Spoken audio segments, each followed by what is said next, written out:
Welcome to National Liberty Alliance's weekly call. Today is Monday, March 10th, 2025. We broadcast live every Monday from 9 p.m. to 11 p.m. Eastern Time. If you're listening over Rumble or YouTube and you would like to ask a question or make a comment, you can go to nationallibertyalliance.org and click on our weekly call for instructions to join us by phone, app, or browser. If anyone would like to email a question, you can send your questions to questions, that's plural, questions@nationallibertyalliance.org. Please support our business partners. You can find their banners on the right side of our website, of which the proceeds go to support NLA's effort to save our republic. Also, please support NLA by donating $5 a month or more. You can click on a donation tab on the top right side of our website. Okay, we're going to pick up with our scripture reading where we left off last week. We're in the Gospel of John. We're going to be picking up in chapter 18, read by Alexander Scorby. John 18 by Alexander Scorby.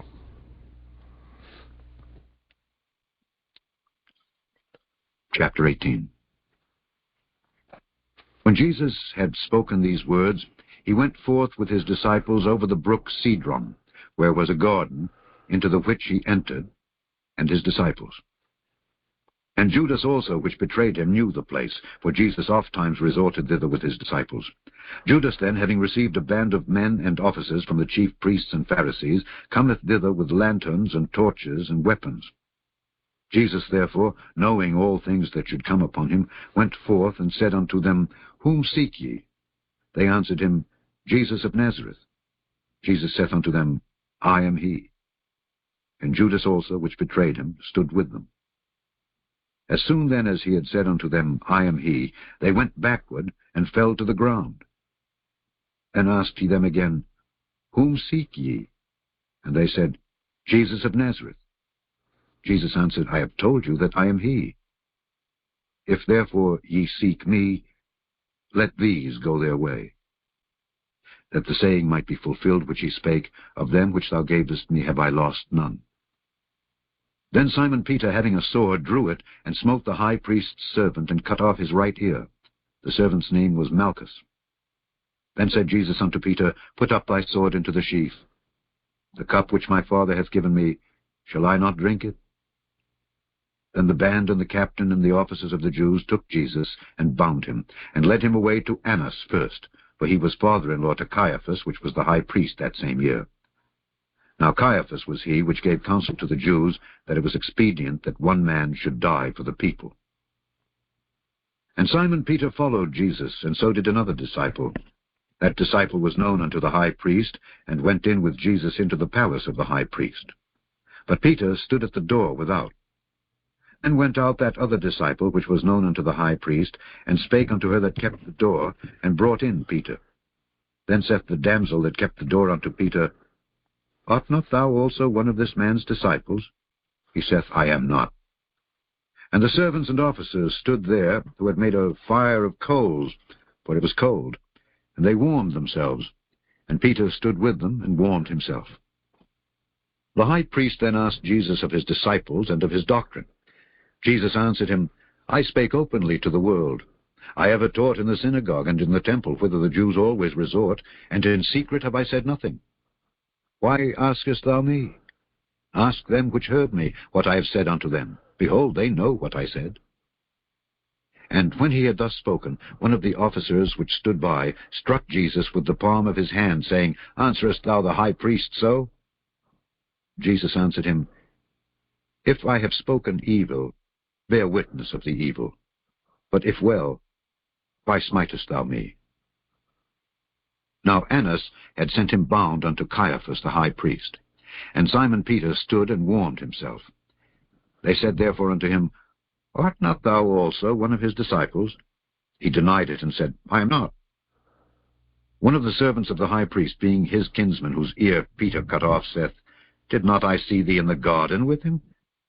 Peter then denied again, and immediately the cock crew.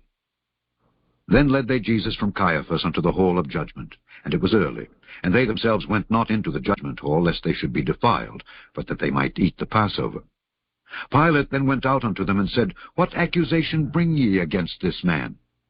They answered and said unto him, If he were not a malefactor, we would not have delivered him up unto thee.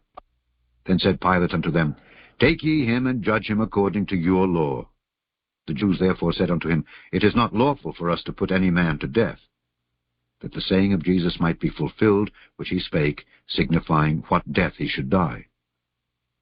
Then Pilate entered into the judgment hall again, and called Jesus, and said unto him, Art thou the King of the Jews?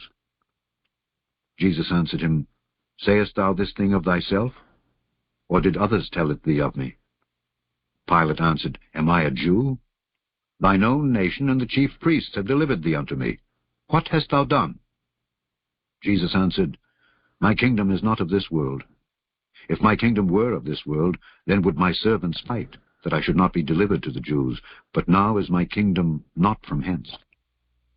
Pilate therefore said unto him, Art thou a king then? Jesus answered, Thou sayest that I am a king. To this end was I born, and for this cause came I into the world, that I should bear witness unto the truth.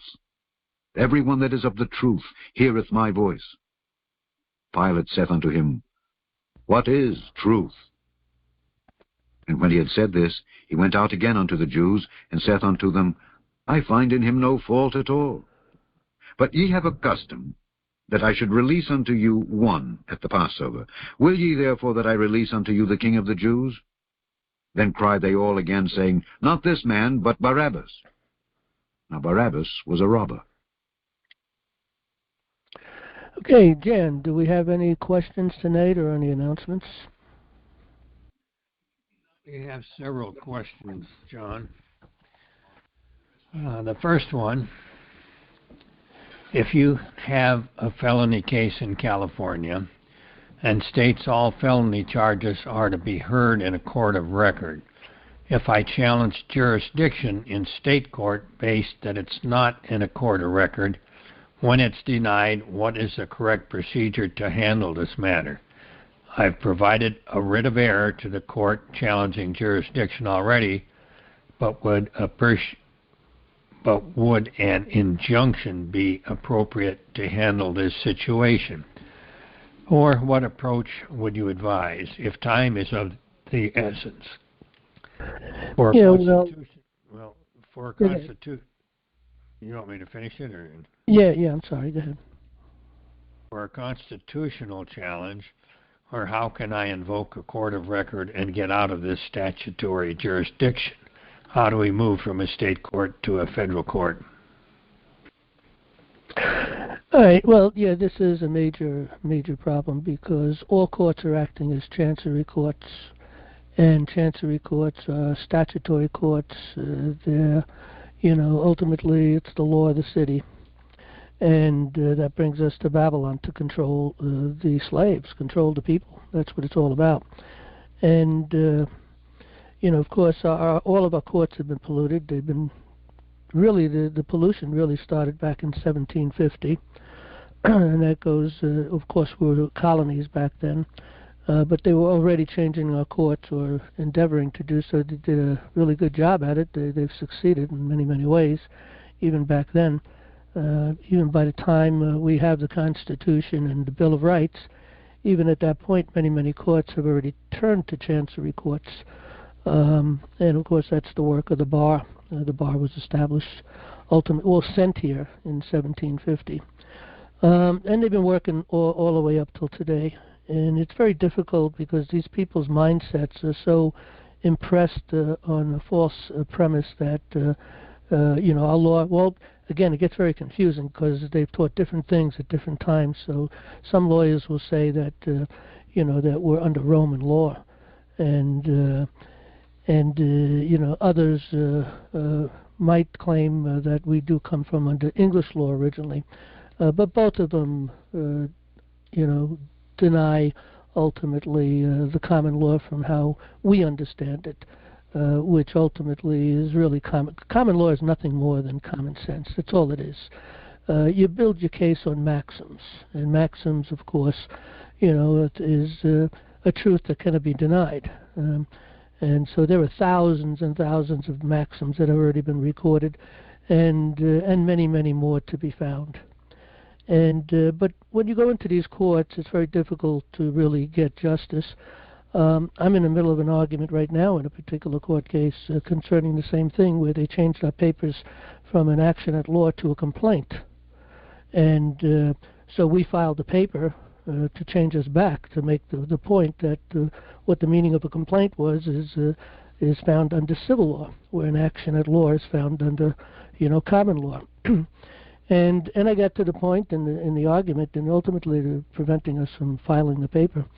And in the argument, I quoted the statute that requires that the clerk is to file, and that there's a severe penalty if they do not file, if they reject the filing, or if they hide the filing, or destroy it, or whatever it is that they might do to it, do something with it to prevent it from being seen, that there's a hefty payment for that. I didn't say what it was. It's actually 2 years in jail. So I'm sure they thought about that and looked it up. They kept going back and forth to someone in a back room talking with them, and then they finally backed off and removed the word, that we were a complaint, and let it be back into the fact that we were a court of record coming in for a jury trial under the common law. So that was a kind of a win, but that doesn't mean we're going to win in court, because the judge has his own views on how he's going to deal with this. So the problem with the case that you're talking about, really the best thing you could do is take it to the higher court for denial of due process. I would go up the line. If you're in a state court, sounds like that's what you're in, I would go up the line. I'd go to the appeals court and up into the appellate court, with the highest court in that state. And you'll probably lose all the way up. Did he say what state he's in, by the way, Jan? No. No? Okay. Well, he started out in California. Well, California. I haven't looked at the California Constitution, but I know here in New York it's very clear that we have courts of record. It's very clear, the jury trials rule. And many things that actually in the New York Constitution that would be helpful.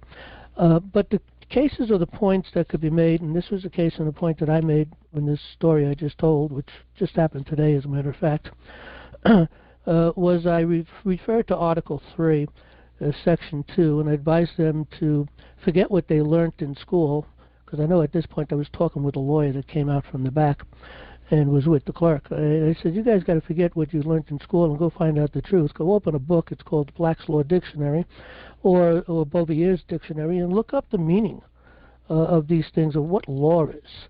We have Article 3, Section 2. It says the judicial power shall extend to all cases in law and equity.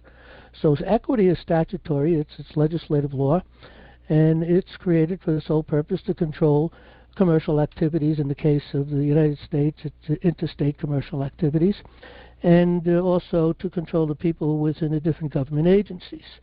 But law is for the people, and law, the definition in Blacks and in Bovier's, it's that which it proceeds according to the common law, whether it's law, in law, at law. And that's exactly what the meaning, and I know this guy must have understood what I was talking about, and because, again, they went in and changed the names back from a complaint back to an action at law. And an action at law means exactly the same thing, that which proceeds according to the common law. And in order to get rid of that, you have to not only create these rules that the United States Supreme Court has created back in 1938 through the Rules Enabling Act of 1934, where I believe it was Rule 2, where they merged equity and law together and called it civil law. And now they didn't have the power or the authority to do that. Not only is that repugnant according to Marbury versus Madison, begin with. It's repugnant to that. But it's the Constitution. In order for that rule, in order to overtake a law, they got to ignore Article 3, Section 2. They also have to ignore the 7th Amendment, which starts off in suits of common law, where the value of the controversy is $20 or more, and so on and so forth. Trial by jury, is required, and they can't second guess it. That's the law of the land. And that's why I'd make my argument on that. It would be a denial of due process. A writ of error was the good way to go. That's the beginning. A reconsideration would be the second, and then an appeal would be the third, and another appeal heading up into the state Supreme Court. And in each case, it's moving ultimately for the denial of due process along the road, all the way up the line. Then I would move it into the federal court. I would consider, depending on the case and what we're doing here at National Liberty Alliance, working with the Unified United States Common Law Grand Jury, we're not looking to sue for monies or anything, but that might be something at that point one would consider. The important thing is getting the case into the court to be heard by a free and independent jury, which again you'll have to free them because they're all have been captured. They've all been stacked. We have nothing but stacked juries controlled by judges and prosecutors, bar attorneys. And so you have to free them. One of the other things I do in certain cases, it will add in the handbook in PDF form as an attachment, which frees, in other words, a handbook for the trial jury. And a lot of these lawyers are brain dead. They only do what they're taught. They don't know how to think. Of course, you do get some good lawyers that do know how to think, but they're far and in between. But that doesn't mean that they still go back to the right path, which is common law. But nevertheless, they're pretty much brain dead, and they may not pick up on that paper. I mean, they'll read it, and they may not even read through it, okay, because as soon as they start reading through it, they're going to think, it's garbage, whatever the case may be. But the bottom line is once you get that through that, then, and they haven't rebutted it, if you can get yourself before a jury, now you have something you can bring up to the jury. I would use a PowerPoint and train and teach them in order to free them so they'd be free and independent and understand what the true law is. Now that's an opportunity I have not had yet, but it's one I'm looking forward to have one maybe one day. And that's really the strategy that I think is best. You got a lot of shots at it at this point because you're going up to state level, then you're moving into federal court, then you're going to go through the appeal in the federal court, and then you have the opportunity to potentially bring this before the Supreme Court. The other good thing about this is we're at a point in time when houses are being cleaned, and at some point in time the judicial house is going to have to be cleansed. And we're suggesting, we're not suggesting, we're actually demanding through a presentment to both Donald Trump and also Bondi. We're not asking, we're demanding that all of these, working on the federal level, because that's all they can just make decisions on, that all these federal judges need to be dismissed. The destruction that they have done to the people through their rulings and working together prove conspiracy, and ultimately, in my opinion, they belong in jail. We didn't bring that point up, but we did do a paper. It's available to be read. As a matter of fact, it's right here on the front page. We have looked at this, but we haven't really read through them, I don't believe. The presentment to the indictment. Let's hold on. Yeah, we wanted a presentment to the President Trump, and a presentment, which is this one here. And then we did a presentment to President Trump and AG Bondi. But all of these papers are really moving towards that point to get to that next line. And we're making moves shortly to also do something with the denial of habeas corpuses. So that's the strategy that we're using. And I think it might be a good strategy for others to use, not necessarily the presentment, but what I just explained as far as moving through the courts. A lot of shots to get extra bites at the apple, so to speak. And again, by the time you get up on a higher level, we may have courts of justice back, and you're going to get justice then. Anyway, I guess that's about it. Go ahead, Jen. What's the next question? Okay. Could you outline or give an overview of the basic strategy or tactic to open a common law court of record? Specifically, if you have a pending criminal matter in a statutory jurisdiction, which is not a court of record, in order to get into a federal district court and create your common law court of record, would you file a cross-claim as suggested by Bill Thornton in order to drag your pending case into your federal common law jurisdiction? Or is there a better or more direct or simpler approach? Well, again, first we've got to be very careful to realize that any argument in a state court cannot be just brought right up into the federal court. They'll shoot it right back down because they can't make any decisions on that level. But you have to have a cause, and a cause is a particular violation of the Constitution, and that gives them the authority to hear it. And so the cause is always, it's been pretty much always, is denial of due process by moving us into courts unknown, jurisdictions unknown, shall I say. But opening a court of record is really quite simple. Up on the top of the paper, we put on the fact that this is a court of record, and we put a footnote defining what a court of record is. And then we'll put trial by jury demanded also. We call it an action at law. All of these are common law titles. So it's an action at law. We define that according to Black's abbreviators.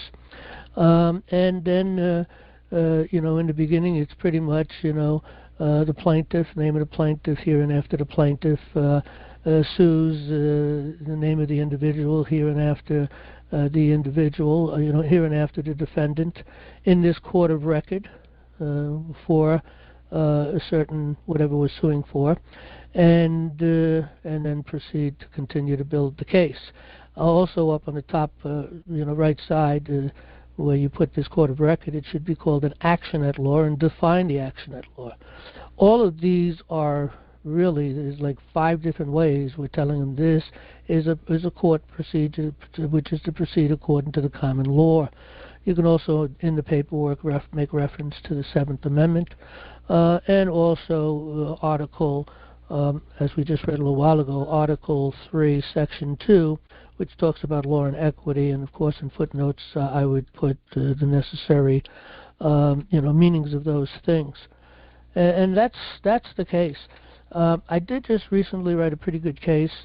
I think maybe I'll post that case up in our area. Let's see, underneath education starts here, and we'll come down to law and court forms and process. And I'll also probably put it into the course itself as an addition, an addendum, so to speak, in a course on law. But it's an argument I've had with the courts and with because every time I go into the court, your first argument is with the judge. It's a constant. It never fails. You have to fight the judge to get into the court. And they do everything to work all these games out. They tried to change this into an Article 78, and it takes that's purely statutory, controlled by particular statutes that are applied onto people that are going through administrative processes, and then they attach this Article 78 into it, which brings you again back into the statutory process. Or again, they may even try to change your title of the court case coming in as a complaint, and again go into Black's law. A complaint is that which proceeds according to the statutes.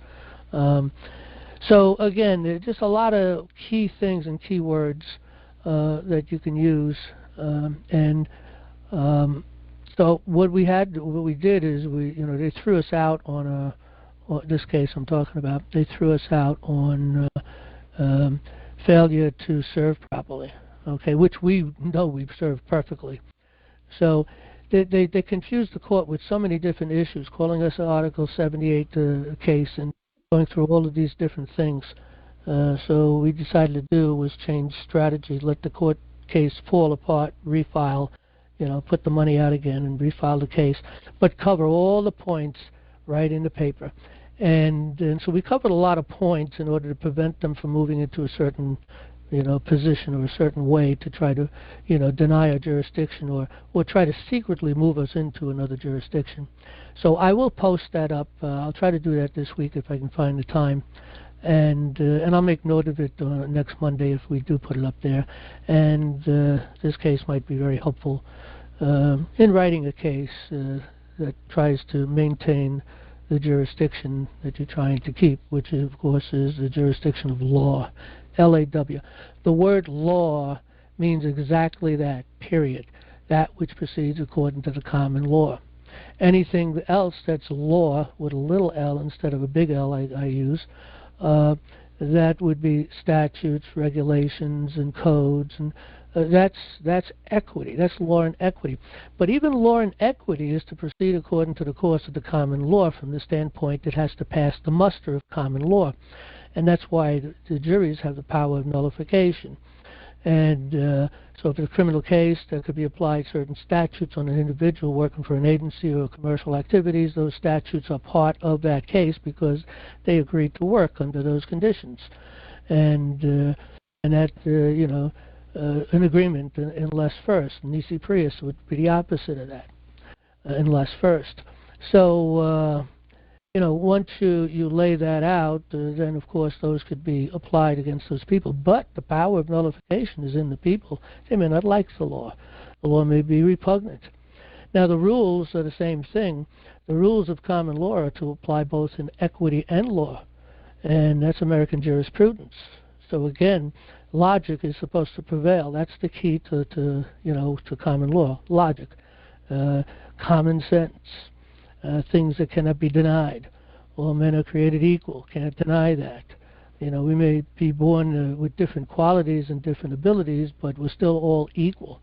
Innocent until proven guilty. These are all common law maxims. For every injury must be a redress, or there must be a remedy. Okay, that's common law maxim.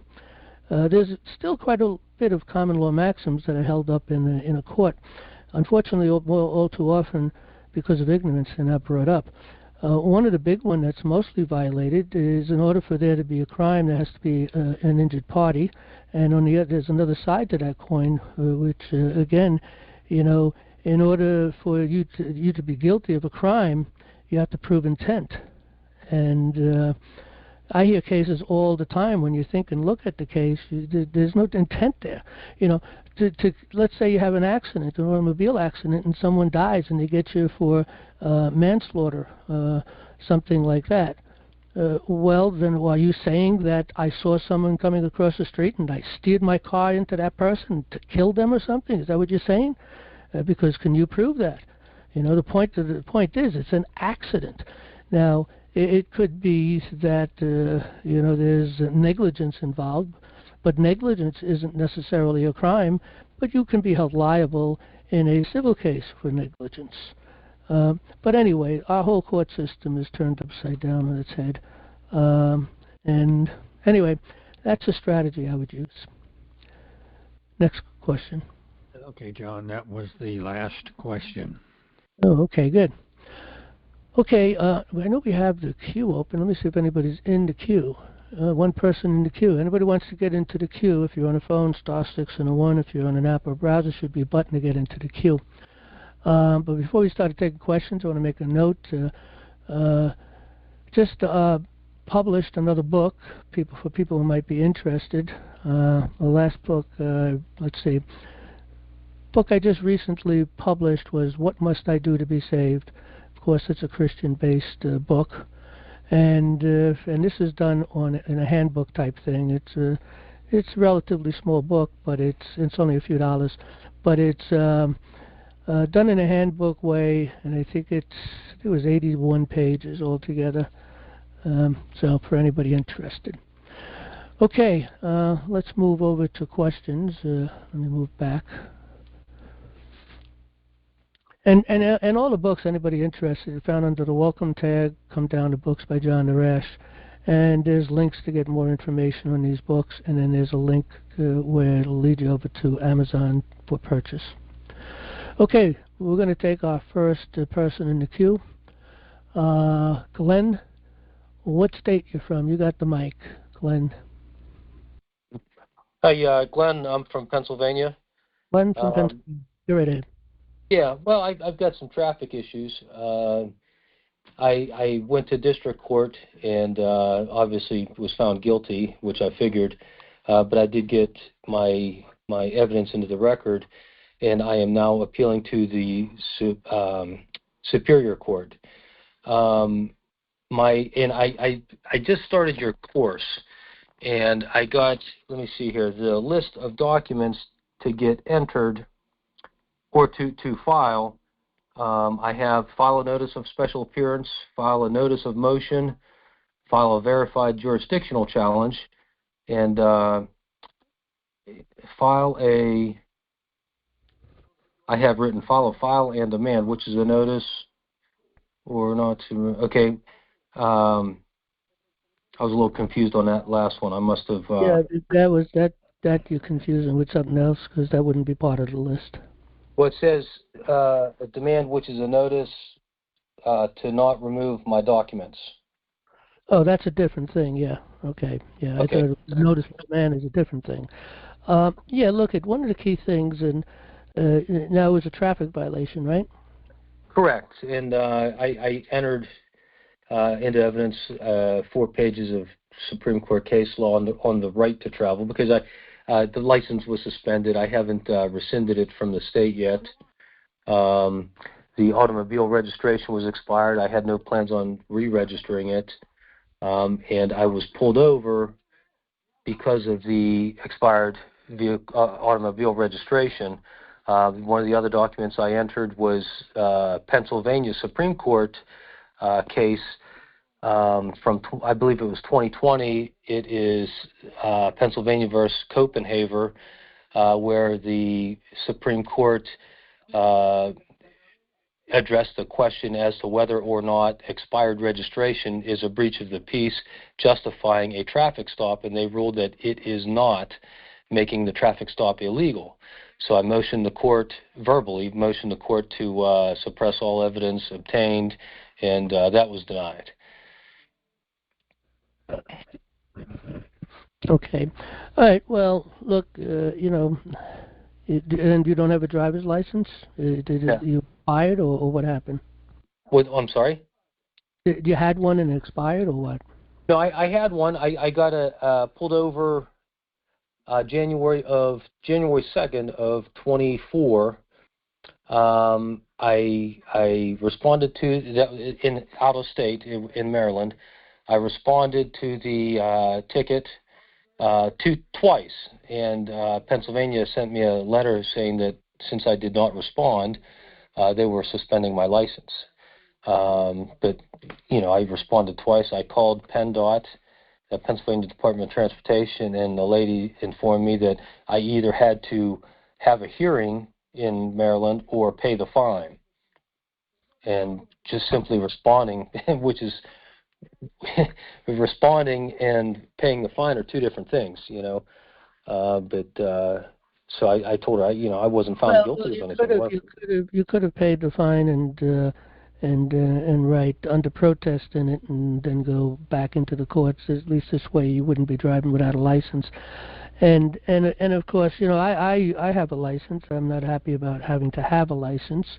But nevertheless, it keeps you out of jail. Unfortunately, people go to jail for these things. Did they put you in jail? No, they didn't. No. Are they trying to make a crime? No, I mean it's not a jailable offense.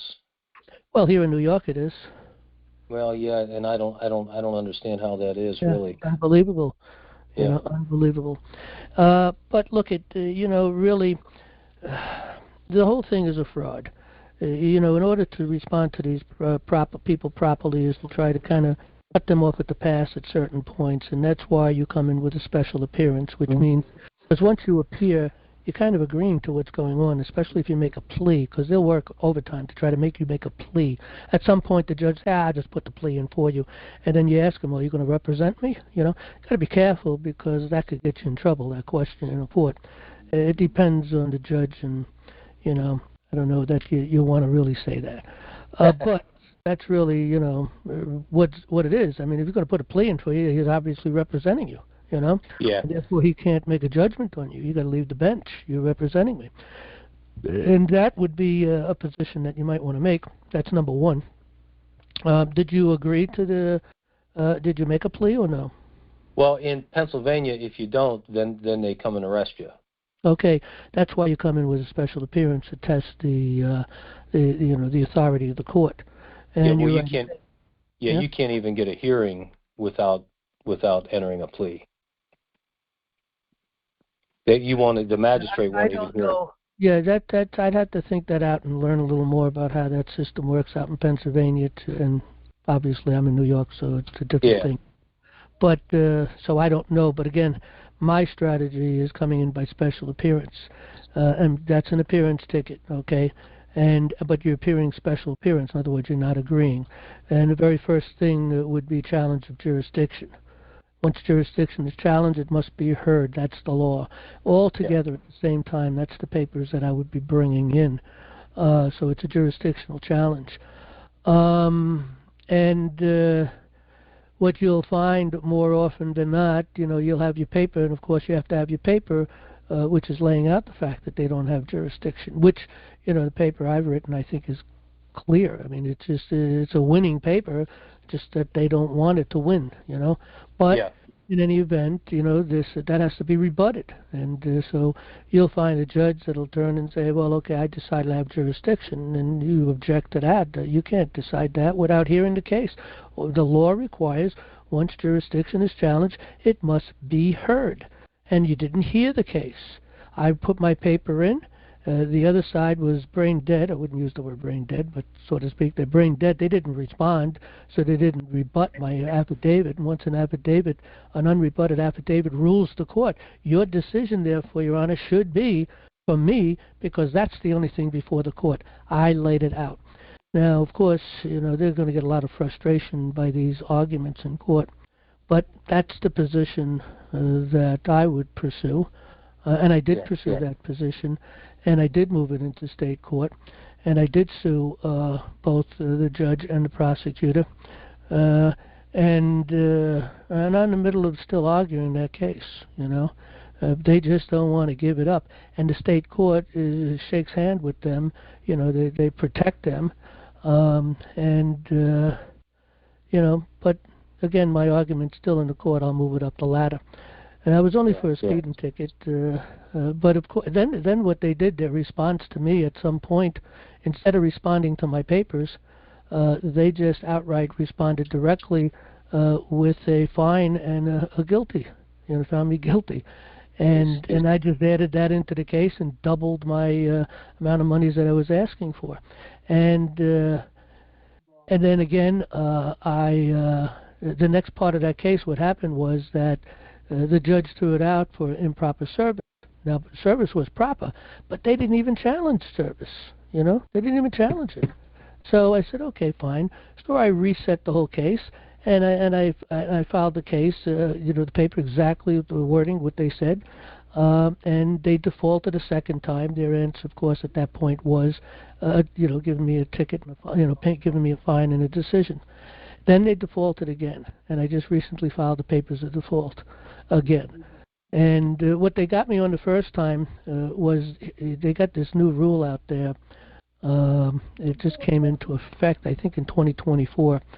And I was perplexed because I had a couple of cases thrown out, and I just didn't understand what it was that they're throwing it out on. And it was just a note that you had to put on the envelope itself. I forget exact wording, but basically making the statement that this is a legal paper, and on the outside of the envelope. But when I think about this case goes back a bit. Matter of fact, before that rule was made. It's a rule, it's not a law. So, but anyway, they just keep playing all kinds of games. It's an uphill battle. And you lost because that note wasn't on the envelope. Just because it wasn't on the envelope, they kicked me out. So I refiled. Okay, refiled. And again, and they defaulted again. And I just, about a week ago, passed in my papers on that for the default, and looking for the papers or the judgment to go see the sheriff and collect a whole bunch of money. But we'll see what happens, Again, they don't want no one to win. They just don't want a court of law. They just want their own court continues to give them profit and control and power and authority. So, All right, what else you got? Well, that was my other question was, now I have to submit a brief for the Superior Court. Should I submit a brief and attach the jurisdictional challenge and all those documents with it? Okay, now Well, you're going into the Superior Court. What court were you in? You were originally in a town court, a village court, or a county court? yeah, county court, district court. A county court, okay. I'm very surprised that Pennsylvania runs tickets through a county court. Very, very surprised. You got to look into your Constitution to see what they say a county court is. Well, I'm sorry. It went to the magistrate first, and with the magistrate sits in a court. What court does he sit in? Town court, village court, city court? Town. Town court. Okay, right there. That's a court. That's administrative court. Doesn't have the power to fine or incarcerate. It's not called a court of record, so therefore it doesn't have the power to fine or incarcerate. Can't put you in prison. Nothing. And they do all day long. People go to jail all day long, and they don't argue it all day long because they're ignorant of the law. And so are the lawyers. And a lawyer that might find out the truth still won't argue on behalf of you because he's told not to.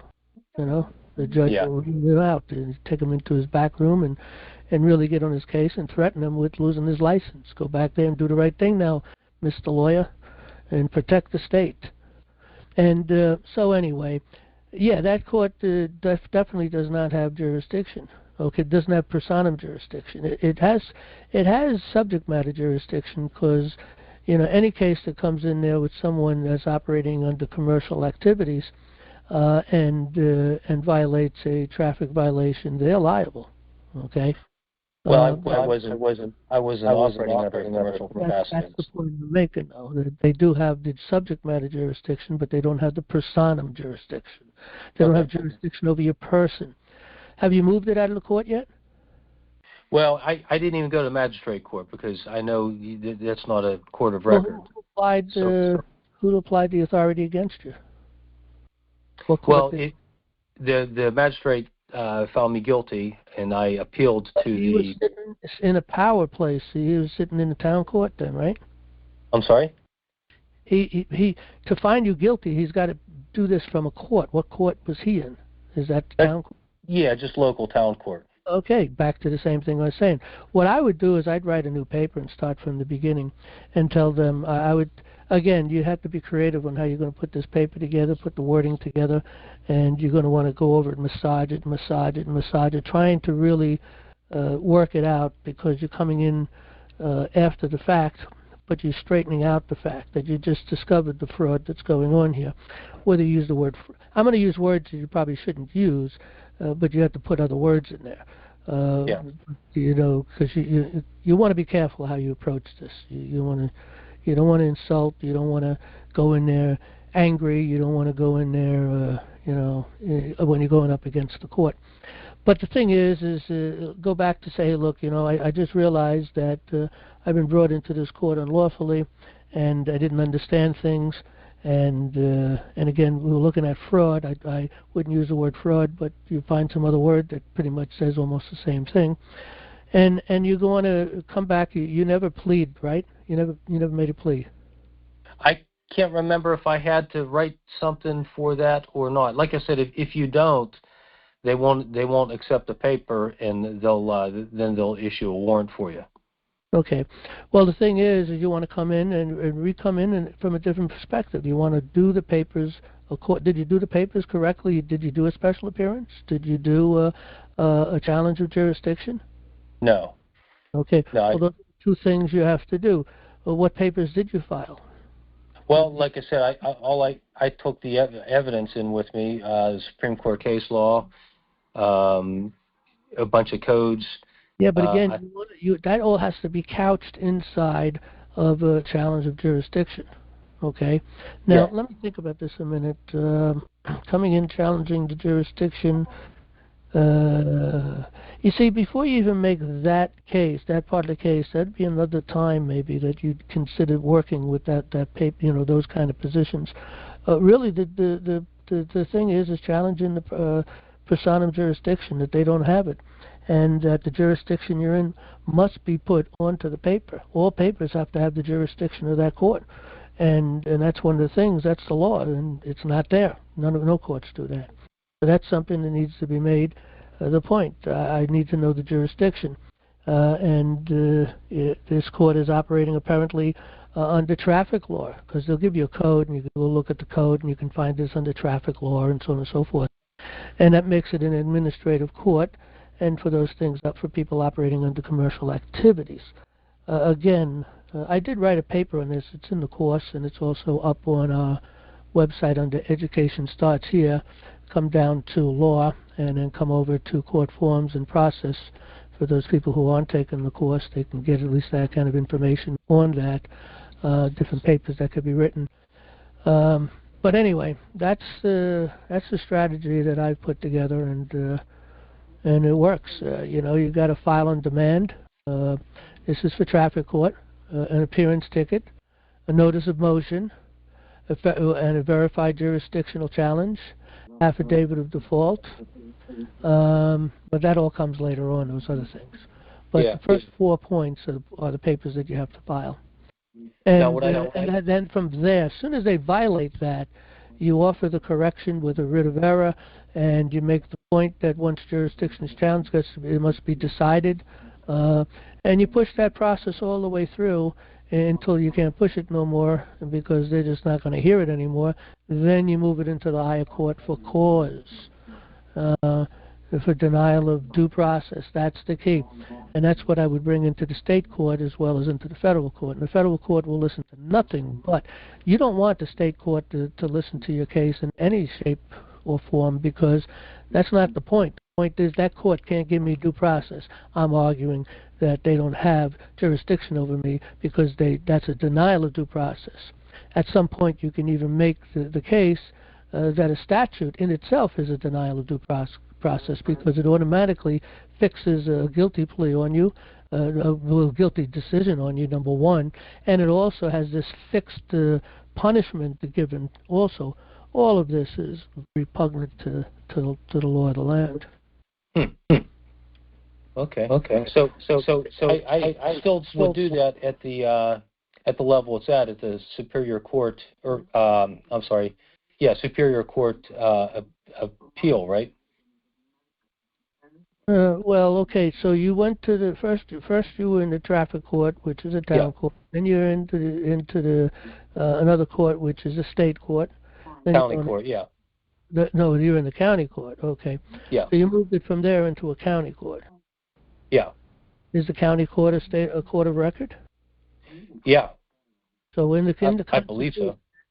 Well, you have to know. Never be stuck with something you don't know in court. You'd never ask a question if you don't know the answer beforehand, and never act on assumption. You have to be absolute. So go check your Constitution and make sure. It should list up courts of records. Okay. Okay. And here in New York, for instance, a court of record. All state courts are courts of record. All county courts of record. It's surprising they call family courts courts of record. That blew my mind. And then they also, what was the other one that they called a court of record? The state court, the county court. Oh, the city, the courts in New York City. You know, there are 5 boroughs in New York City, and those courts are called courts of record, which kind of makes a lot of sense. Maybe, I don't know. I'm not in New York City, and I never made a battle in a court case in New York City, so I don't know. Yeah. But go find out if it's a court of record, because you may have moved it from one Nisi Prius court to another. Okay. And that doesn't get you anywhere. But it seems like nobody gets anywhere. Why don't you request in the originating court the opportunity to come to reclaim or re-argue your position. But you said you already did it correctly. You did an appearance ticket and a notice of motion and a verified jurisdictional challenge. Did you do those 3 things? No, I just started your course, so I didn't know about those. Those are the 3 things. Formally ask the court, can you come in and reestablish your position to make an argument in that court, and see if they'll let you do it. Then you could start right off the point from there. Then you got to move it into a court of record. I would move it into, from that point, I'd move it into the state court only to really buy more time, because you're going to get the same thing, especially here in Pennsylvania. You're going to get the same thing, and you're just buying time before you actually get it into the federal court. hoping that by the time you get into the federal court, house has been cleaned. Yeah. Yeah. You really think it's going to happen sooner than later? I don't know. There's a lot of work to be done. Yeah. Trump has gotten rid of 150 attorneys, judges, 150 judges. And they're all called administrative law judges. Think about what that means. Administrative law judges. That's statutory. And so he also is looking, or has already, I don't know if he has gotten rid of prosecutors yet. That's part of his plan, whether that came to be yet, because he's looking to clean house with that. And we're trying to impress upon him the need, which he may already know. He needs to get rid of every single federal judge up there. They got to go, because they all violated the law. They all act in one accord, and that's conspiracy, breaking the law, doing the very same thing with the very same process. They all deny habeas corpuses. They just deny so much. They got to go. You can't not let them go. I don't want to do a double negative here. He's got to let them go. Okay, let's leave it at that. I don't know that they understand. I'm perplexed sometimes, because one of the problems that I see is they don't even understand we're a republic. Why do they keep calling us a democracy? It's an insult. It's a Republican form of government there to guarantee, not a democracy. If I was in power and fighting these people and they accuse me of trying to destroy the democracy, I'd agree with them. Absolutely, I'm trying to destroy your democracy, because that's not who we are. You people came and turned it into a democracy, and that's repugnant to everything that we know. It's repugnant to the Constitution. It's repugnant to the Bill of Rights. It's repugnant to the Declaration of Independence, the foundation of our law. It's repugnant to every good court decision from the United States Supreme Court. It's repugnant to ignoring the people. We, the people, ordained and established this. Who gave you the power to change it? You're not the people. So, but anyway. And it's a shame. But as you know, it started in the schools. They don't teach it anymore. Well, yeah, they don't teach anything there. I just saw on TV somewhere they were showing a map to some woman, and she was, she had gone through high school. She said she went through college, and she don't know the answer. She couldn't even find the United States on a map. Couldn't even find the United States on a map. Can you believe that? That's what we're putting through our schools. College-educated people who can't find the United States on a map. Well, that's how they want us. Yep. It's really dumb. Keep the slaves ignorant. That's the plan. Yeah. Okay. We're going to move to our next. You got any final point you want to make or something? No, I think that's it. I'm just trying to move through your course. A lot of information. So it's really interesting. Okay. So we'll take the next call. Thanks, Glenn. Thanks, Sean. Okay, we're going to another Pennsylvanian, Tony from Pennsylvania. Go right ahead. So this is Tony from Montgomery County, and I was wondering, does it matter which Black's Law dictionary we have? And then one would be the additions, or the one they took out of the dictionary to make it a newer edition? Some things have been changed as time goes on. It takes a long time to change a meaning in Black's Law or any law dictionary, but they've been progressively, after all, they're progressives. They've been progressively moving towards changes of things and taking things out as time has gone on. I use the 4th edition, and I also use the 2nd edition. The 2nd edition and the 4th edition is pretty good. I haven't really found too much of a difference there at all. But the 4th edition is generally the one I use the most. Once you get up into the 5th and 6th and beyond, there are problems in there, things that they've changed and altered. So you have to be careful. Well, you can download both of these dictionaries off of our website. It may be on this page right here. Education starts here, come down to law, then come over to court forms and process. And I do know we have it in our course, and I'm pretty sure it's on our website somewhere, and it's probably on this page. I'm just looking through to see. Down here, downloads. Let's see.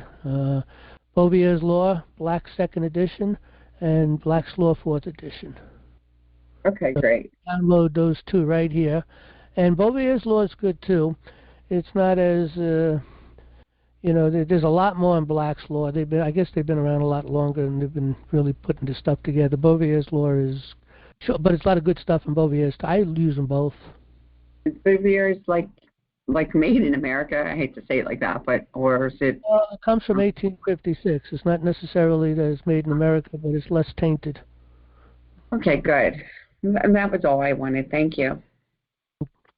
Okay. Anything else? Nothing from me. Okay, I was thank you. keeping it simple. All righty. By the way, anybody wants to get into the queue, if you're on a phone, *6 and a 1. If you're on an app or a browser, should be a button there to push to get into the queue. We're going to go to Jeff from Pennsylvania. We're going to get 2 people in the queue. Anybody wants to get in? Jeff, you got the mic. Another Pennsylvanian. A lot of problems in Pennsylvania, huh? Yes, sir. Hi, John. How you doing? Good. Hey, John. I listen every week. I email pretty frequently with some questions. I'm dealing right now with some tax issues. What we got here, at least in my subdivision, where I'm at, my county, my school district, is called a per capita tax. Okay, and what that is, it's a head tax. And I've been getting delinquent notices and stuff. I have questions.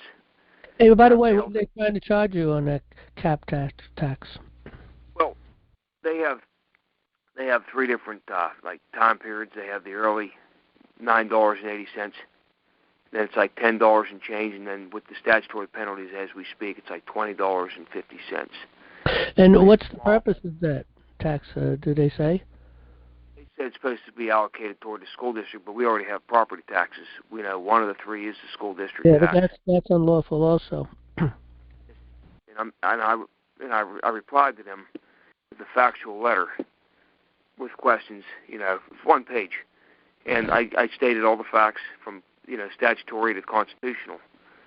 Article 1, Section 1 of Pennsylvania states that we have indefeasible and inalienable rights, and that's property. My head's part of my body, which is property. That's the first form of property. Yes. And I said, slave, because per capita in Latin means for each head. That's what it literally means. And yeah, but bear in mind, I don't know whether it's lawful to put a cap tax on an individual, because in the Constitution, that's the only lawful tax that can be placed upon every individual. But you see, the key to that, though, is it can't be the person itself is not to pay the tax. It's within the state that the state is to have the count of the individuals. Of course, we have that through the federal government, so they already know how many people in the state. So I'm just going to use a very simple number. Let's say 1 million people in the state. So let's say they want to put a per cap tax on 1 million people, let's say $10. So it's $10 million. And so the tax requirement is the state to pay that $10 million. Now, the state has to find a lawful way to collect that tax. They can't go to the individual, okay, because that's unlawful. But what they can do is maybe raise sales tax, 0.25% or something, in order to that money. That's indirect, yes. So that's the way that they can collect the money to send to the federal government for that purpose. Now, because that's the structure and the way it works, well, the state can't put a tax on a head of an individual either, because, again, they couldn't do it for the federal government. What makes them think they could do it for themselves? Now, you'd have to have something in their Constitution that will empower them. So you should go into the Constitution and see what you have on that. As far as the direct tax. I cited the U.S., which is Article 1, Section 9, Clause 14, no capitation or direct tax unless a portion among the census taken. Right, but you have to find that in your, what does it say in your state constitution? I'm not finding anything on direct taxes At least I haven't seen anything yet, but I've been going, sticking to Section 1, which is pertain. Yeah. Well, if you do a word search in that document, just put the word tax in, and maybe you'll find some stuff on it quickly. But if there's nothing there, then yeah, you can rely just particularly on the Constitution that a direct tax is unlawful. And again, I don't see how a state can go up against that position. Well, and even that. But let me make a suggestion. What do you say? It's about $10. Yeah, about $9.80 for early, which is like September. Well, if I were you, what I would do to stay out of trouble is to give them the $10 under protest and then sue them. But to not pay the $10 and just to sue them, it could put you into some jeopardy. I doubt it really, because it's only $10 anyway. So, I don't know how they can make anything just with the collections, because it's not even government collected. It's private third-party tax agency known as Keystone. But they handle all the personal taxes, from the income tax, which I have a problem with as well. That becomes a due process problem, doesn't it? You can sue that. It's an independent agency? Yeah, third-party private tax collection agency. Okay, well, sue them. For trying to come out after you without due process. What are they applying against you? They trying to affect your credit? Are they doing anything to come out with a higher amount that you have to pay them? Are they trying to come and garnish you or something? I mean, what are they doing? Well, I've asked for a written summary with all the specifics and jurisdictions. And all they've been doing repeatedly with these continual requests is just sending a disclosure statement, which is general. It's not even addressed personally to me, and it just says there's a potential. The second page, is we may also impose interest and applicable penalties on the tax you owe, and may seek criminal prosecution of you in appropriate circumstances. Also talking about levies, attachments, seizures, and sales of your property in appropriate circumstances. This is just per the letter. And this is all for $10. Yeah, I don't know how they can even afford an agent to collect and have any revenue at the end of the day. Have they hit you with interest? Yeah, the interest was like $5 statutory penalty with a 50 cents. So the grand total delinquent fee now is $20.50. So $9.80. Okay, how much of that is interest that they're claiming? 50%, $5? Oh, easily, because initially, like I said, it's $9.80, and now it's $20. Yeah, but the question, this is an important question. How much did they say the interest is? If they're saying the interest is $5, then that's 50%, correct? Yes. That's called usury. That's a crime. Yeah. That's called usury. Yeah. The thing is suspect, just on its face. Okay, so you have you could sue them. Yeah, and they say in the event of litigation, find the appeal to the court of common pleas. And by making the claim that you can be liable to criminal charges, that's putting fear, and puts you into jeopardy. I mean, that's worth a lot of money. John, even to expound on that, seizures and sales of my property. I mean, everything is so disproportionate to the value or the amount of the tax. My property, I got more money in postage than what my judgment is. Just in writing these letters asking for and they even claim that we have a taxpayer bill of rights. They talk about an irony, and it says, the local taxpayer bill of rights grants certain legal rights to taxpayers. Now, how can rights be granted if they're rights? Because people believe that they are or can. That's why they can. And it's just an off. Yeah, it doesn't make it lawful. And even getting back to the school, I stated the fact that I'm not participating in the school system. I have no children. I'm single. I've been out of school for decades. We already pay school taxes and the property taxes. That's the largest of the 3 residential property taxes we currently pay. So they can't say that we don't contribute. And they say this is for everybody 18 and older, regardless of property and income. But then again, there's exemptions for $10,000 a year or less. So there is exemption. State law? Is this statewide? Yeah, it's It is, but here's the thing. I also presented to them evidence that not every county and subdivision is participating. I have 3 subdivisions and it's not that uniform. What's that? And it's not uniform. No, that's what I point out. Where is the census? Where's the uniformity? That's one of my first questions. And right there, that's the requirements of a direct tax. Well, it's going to be an uphill battle, and it's a battle worth fighting. And again, you want to sue the people that are coming out after you. That's where the money's at, because you certainly deserve restitution. You've been threatened. Yeah, and it wasn't even direct. It was just a general letter because I think people were either too lazy or they were just relying on a click of a mouse to issue these letters just to throw us a bone, because there's nothing even stating my name, except the only thing is my name on the envelope with my account number. Now, that sounds all... Right. Again, they're just giving you, they're just throwing stuff at you, like you say, giving you just paperwork. And, again, I had a battle a long time ago before I even understood anything much about the law. I understood construction law and made many arguments in construction law. But really, that's an administrative process, is usually run by an architect or an engineer on the site who would make the judgment on that. But I've been a couple of times moved it into the court in arbitration. But that said and done, I had a situation with the government on unemployment, and I made a big battle with them. And I didn't get anywhere with them. They even told me that the Constitution doesn't apply here. And at that point, I was outraged by that, but I really didn't understand anything that was going on because it was before my knowledge of how the court system works. And but I found out to some degree they're a paper tiger. I mean, I actually yelled at the judge. I got so angry, and they didn't do nothing to me. And after I left, I realized, I said, wow, I can't believe they didn't do anything to me. And then they hit me with so many thousands of dollars, and I ignored them and didn't pay them, and nothing came of it.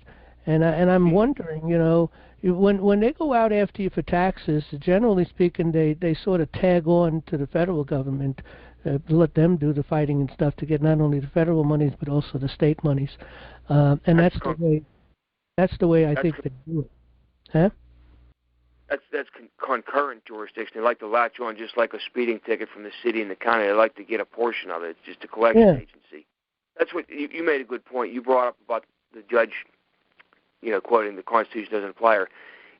I'm glad you mentioned that because I've been looking into what equity, and now equity is all contract and legislative, and it's interesting because that may bring a light on where. Stuff like that, it may not be under common law, but that's something that you might be able to, discharge debt or rescind. That sounds like a contract that you're in, where they look at it as a contract, and you could just basically close an account or discharge a debt. Yeah, but that, I'm not sure what you mean about those things, because some people who do that discharge, they're actually going to seeking money and try to get money out of the SSQ accounts. You don't want to pursue anything like that if that's what you're doing. That's dangerous. No, I'm not. No, I'm seeking dissolving. Basically like this, if I have an account number and they're wanting something from me, just to rescind it, close it, close the contract, or cancel it. Well, again, I don't know how you would go about doing that, and I don't know whether that would be helpful. Again, I make the point all the time in courts, but it falls on deaf ears that there's a difference between law and equity, and it's well defined, and yet they don't understand it. And it's again, they don't want to understand it. The ones who do understand it don't want to understand it. The ones who don't understand it just rest on what they were taught, and that's that.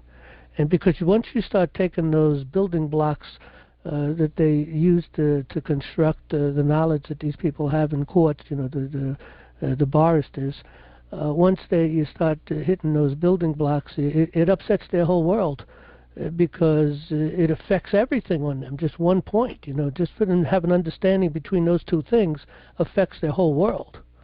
Okay, but they've kind of patched that up in school, teaching them that common law is really a collection of trial jury decisions. That's what they claim common law is. But anyway, it's a mess. The courts need to be totally cleansed, and we have to reset and bring logic, common sense, common law back into the courts. And the fact of the matter is, a judge doesn't get to sit in a court of law. Only magistrates will, or a sheriff could sit in, or a coroner can sit, or any magistrate can sit, and they can only act as a traffic cop, just keep things floating around. They can't make summary decisions, and that's why no judges are permitted in a court of law. When a judge sits in a court of law, all judges are magistrates too. Okay, so with that being said, they can sit in, but they can't make any judgment. It's there's a tribunal there for the judgment. It's called a jury. Everything has to be referred back to the jury for any kind of a judgment. Summary judgments are not to be made. The judgment is made at the end of the case, and that's it.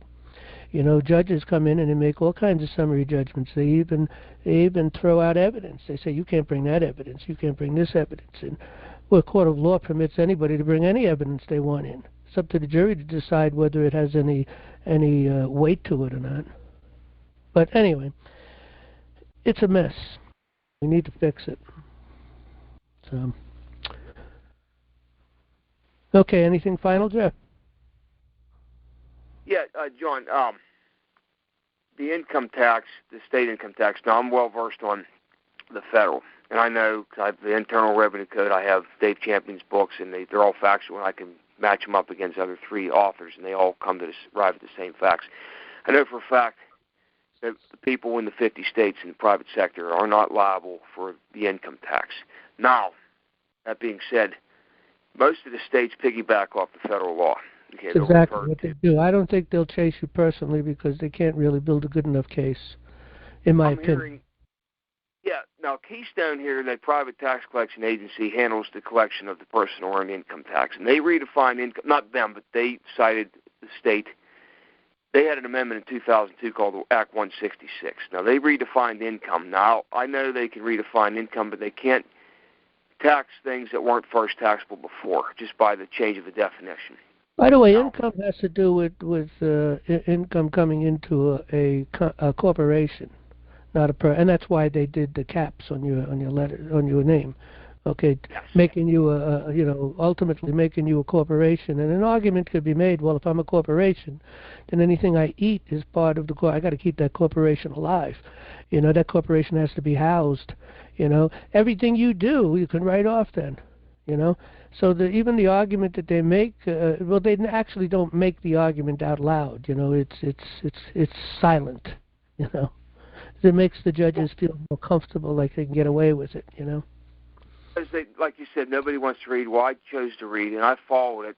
It wasn't a real direct path. Now, it started with Act 32. Act 32 was as of 2008, the last session. So that came after 2002.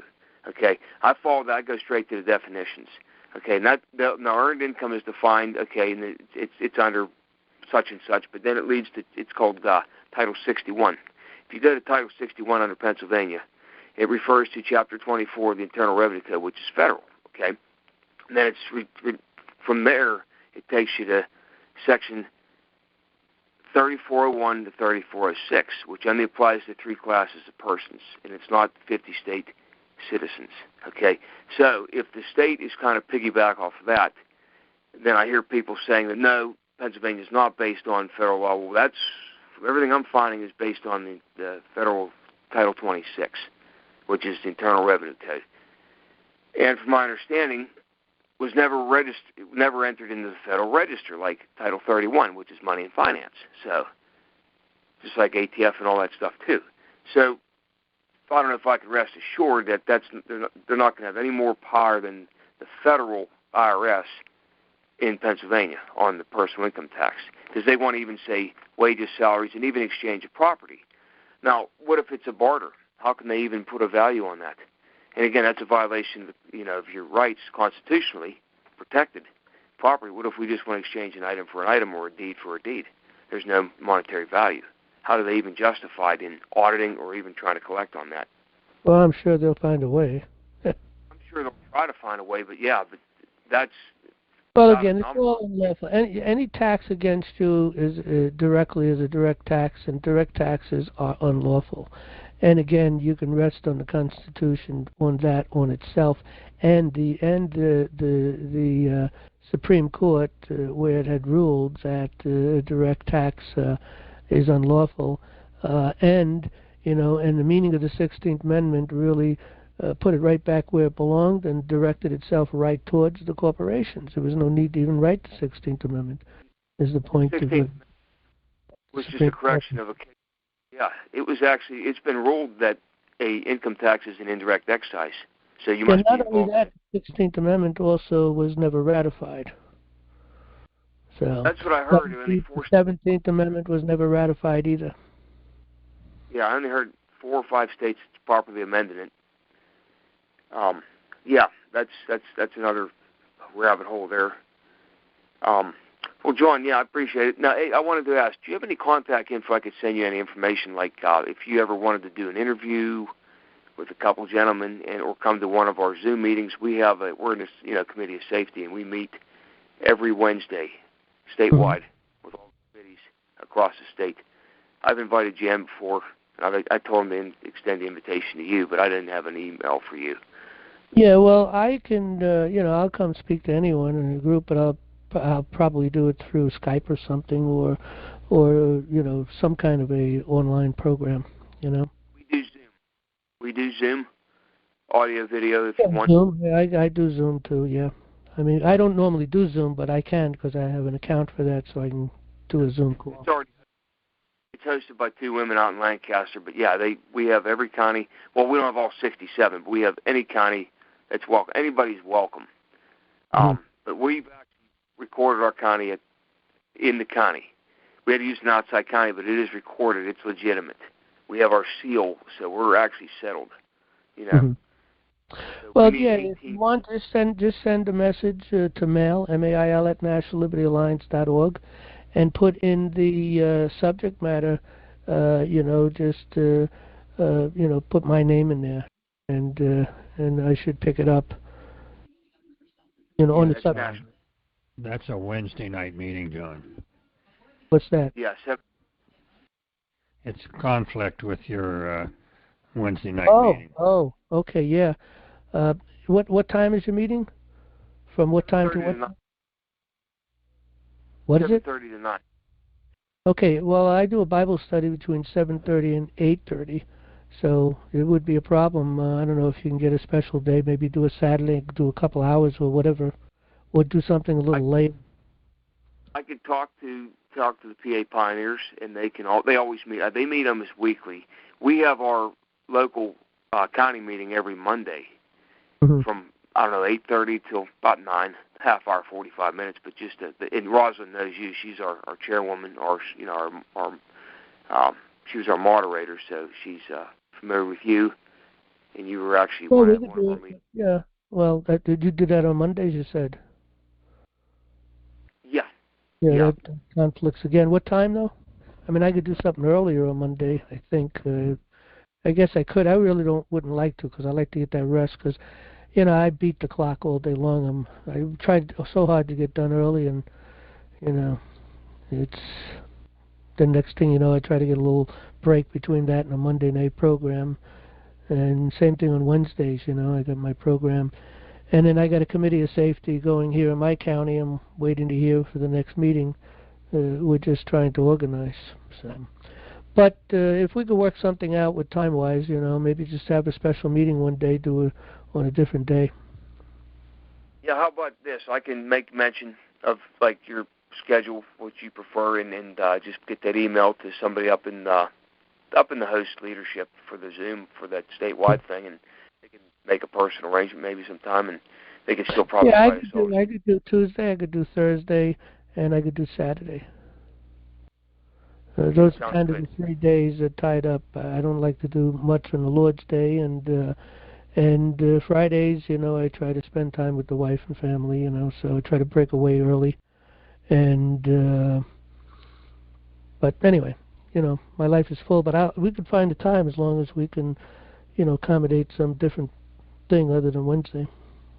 Well, you know what? The reason I'm bringing this up too is because your name and your book was brought up, and I said, yeah, I try to get some invites out there. But the fact is that you're known, your book's known, National Liberty Alliance is known. I shared the website, and they've actually shared the screen with your homepage. So that's why I want to try to, hook up and yeah, I'll make mention. But that's mail at nationallibertyalliance.org, correct? Yeah, with that goes to all of the leadership, and I don't really I just don't read a lot of that. I just don't have time, but I skim through it and I might look at the subject, and if I see my name come up on the subject, I'll open up the mail.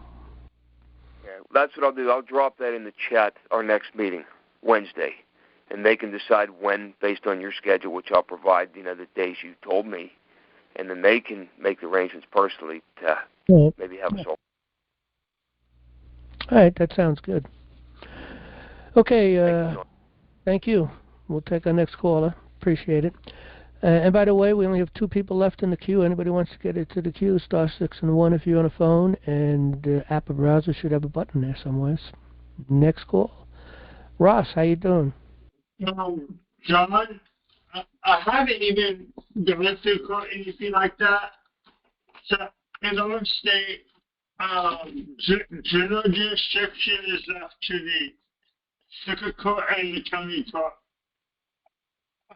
in Oregon. Okay, I didn't get that. Something about Oregon. Say that again. General jurisdiction is left to the circuit court of the county and the county court. Okay, the circuit court, the county, and the what? What's the third one? The county court. Okay, and those are courts of record? Is that what you're saying? They call it general jurisdiction. General jurisdiction. I wonder what that means. General. Do they find general jurisdiction? They probably referring to this prior court record. I don't know what it's referring to. Anyways.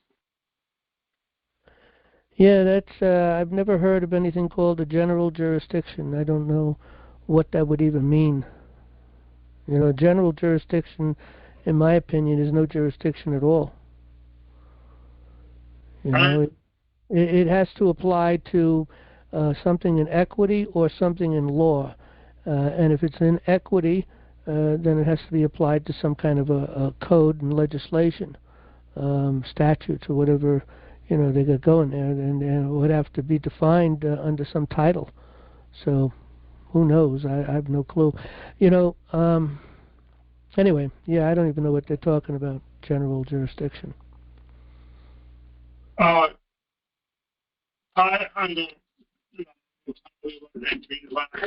Jurisdiction. Start over. You just broke up. Try that again. Ross, I missed that. You broke up. Start all over. Say it again.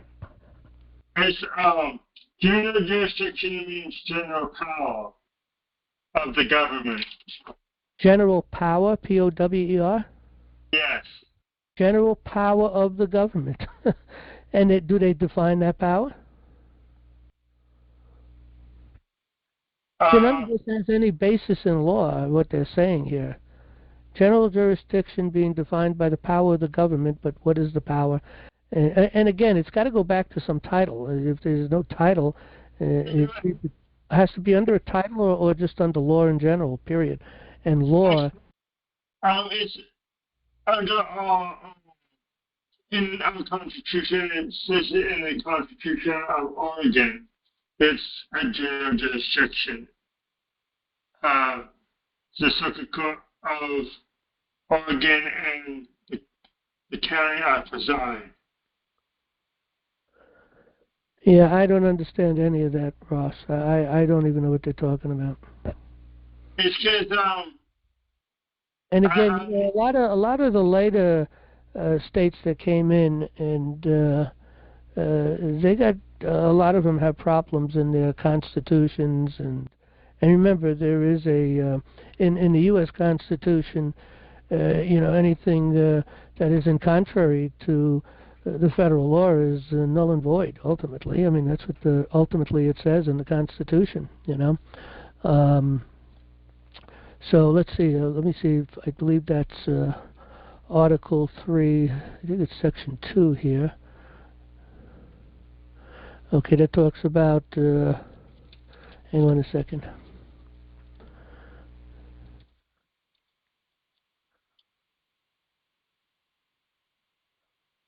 Article 6, this Constitution, the laws of the United States, which is, by the way, Article 2, Article 6, Clause 2. This Constitution, the laws of the United States, which shall be made pursuant thereof, and all treaties made, or which shall be made under the authority of the United States, shall be the supreme law of the land, and judges in every state shall be bound thereby. Anything in the Constitution or laws of any state to the contrary, notwithstanding. So anything that's repugnant to the federal Constitution is null and void. And the best ruler to judge something lawful or not is the Bill of Rights. I mean, but also, of course, the whole Constitution. But if anything's not clear, if it violates a right, then it's not a law. John Josh,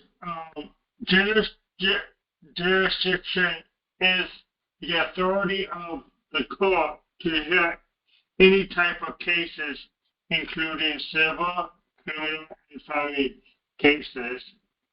Courts. All right, well, that's not the jurisdiction. Well, I guess it is the jurisdiction. The point is they can hear any case. That's what they're stating. And they're listing out what that might be. I mean, we have the same thing in here with New York State, where they, the state courts have the authority to hear just about anything. Now, there's one exception to that, which is, if you're suing the state, then it has to be done in a federal court. I think that's the only exception here in New York. Oh, yeah, and the jurisdiction are often state trial courts or superior courts. I mean, superior court. But that is not defining or stating anything clear on what the jurisdiction is, in the sense that the true jurisdiction identifies with not only, and that would be more like subject matter jurisdiction, I guess you might say, but personam jurisdiction is the key. Anything that is legislative doesn't have jurisdiction over the people. Only that which is lawful, which is under the law, which is common law, has power and authority over the people. So there's really only two jurisdictions: statutory, or equity, it's called, or law. And that's true with every state and every state constitution ultimately. And if it's not, anything to the contrary is null and void anyway. Oh, yeah. That's for Article 6. I think superior court is more like what common law court is. The common law is superior over ordinary law. That means legislative law is ordinary law. Over what? Ordinary law. Yeah, I'm not getting that. Over what law? Any law? No, ordinary law. Ordinary means legislative law. Say that again. I'm not getting it still. I'm sorry. Ordinary. Oh, ordinary. Is that what you're saying? Ordinary? Yes. So say the whole statement out, not over ordinary. That has to do with ordinary law. And again, I'm not sure what ordinary law would be. You have to find a definition. Legislative law. That's what legislative law is. Ordinary body of the legislative body is the ordinary body that makes legislative law. Okay, the legislative law. Yes, is the ordinary law, because it's man's law, not God's law. Right, man's law versus God's law. Exactly, yes. and that's the point. And that's a direct violation of the foundation of who we are as a people. The Declaration of Independence put us right under the laws of God. God's law is God's law is the superior law. Yeah, but remember, look at these people don't even know anything about the Declaration of Independence, it seems. I mean, anybody who goes to law school, if they've been taught anything about the Constitution in school prior to that, in the lower schools, for 1 through 12, so to speak, and they go into college to study law, and if they've learned anything truly about the Constitution, there'd be a conflict within their mind trying to put this together with what they're teaching.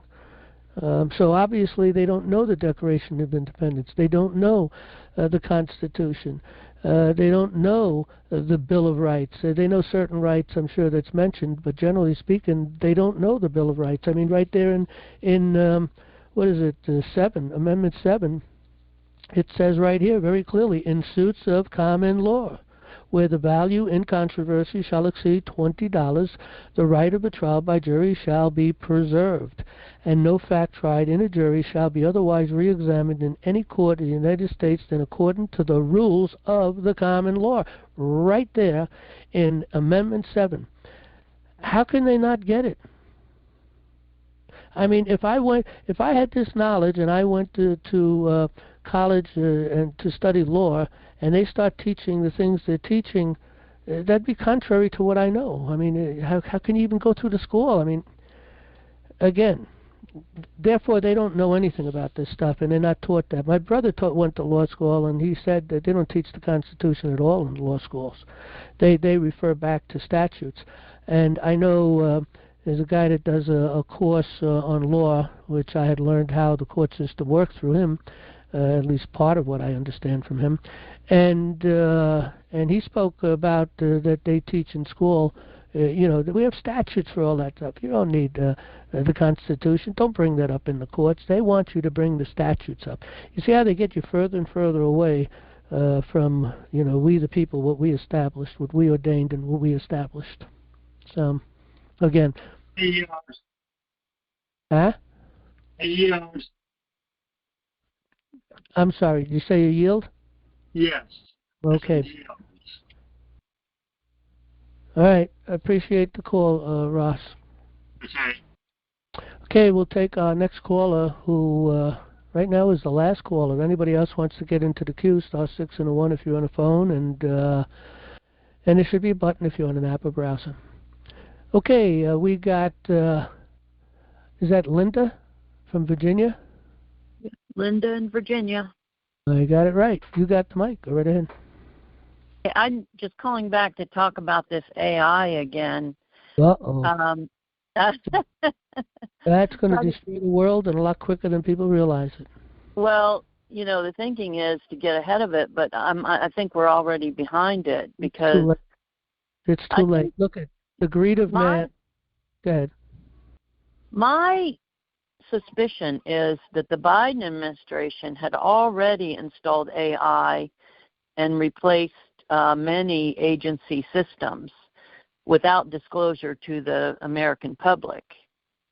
And, you have no signature on documents, you just get a form letter, from whoever, whatever government agency. It's not signed. And then, so there's complete deception to the public. They think they are dealing with a person and an organization when really they're communicating with a machine. Yeah, it's called robo-signing. It's been going on for a very, very long time.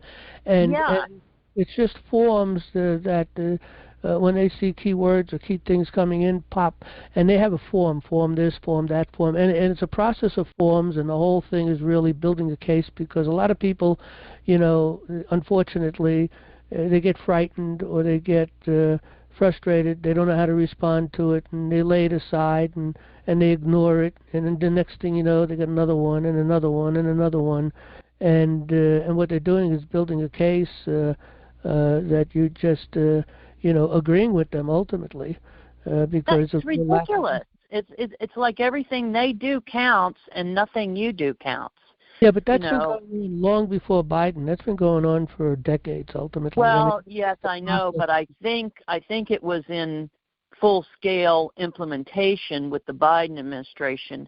Because, I had my issues, and then I was reading other people's posts and all this, but then we started reading about the empty buildings in Washington, and that allegedly, the people were working at home. And I started thinking, are there really people working at home? Or is it just machines that are just running everything, Well, I don't even think it's even that. It's just a lot of ways to get money out of the system, and there's nothing going on. My opinion, anyway. That's what it seems. What what we're really finding out a lot of this stuff. I know they're in the process of tracing out where this money is going, and I can't understand that it's untraceable. There's got to be a trace somewhere. I mean, it's got to go to a bank and it's got to be cashed. Yeah, I think it was this facade that we were paying all these people to do the work, when in reality, I hope they find out. But anyway, if you had any issue or conflict or controversy which was outside of the basic design, of the system, that was treated with complete disregard, and you can't get an answer. It's like you can't get to someone who, like a human that would use decision making, and the stuff I was getting back didn't make any sense at all. They were addressing things that weren't even issues, and they were not addressing the issues that I presented. It was like whoever was reviewing it could not understand what the issues were. And I think the complaints were increasing. They were really building, and that and then they realized it was a failure, and that they were not going to be able to pull this off. So and they were on the brink of being exposed. Well, again, look at when you don't respond, you acquiesce, and that's the case they build upon you. You acquiesce. Yes, but it's unfair to be pitting us. It's evil. First of all, the deception is unfair, that you don't even know you're not dealing with a real person, a real human, and then the second one is it's unfair for them to be, lobbing this barrage of machine issued, whatever, at you, and then you have to keep up with it. It's ridiculous. Well, that's how they get the money. Look at all the money we've been paying into the IRS, and a lot of the money that's going out through and being paid out through USAID. All of that is really our money coming in through corporations, through people and everything, in order to pay for our demise, for our destruction.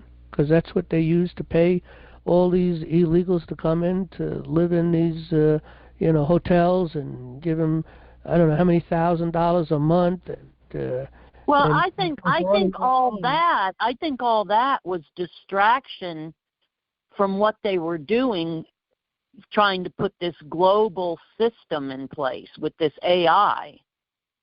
And that they, the whole thing is they're surreptitiously putting it in place and not disclosing it to the American public. And they don't disclose anything.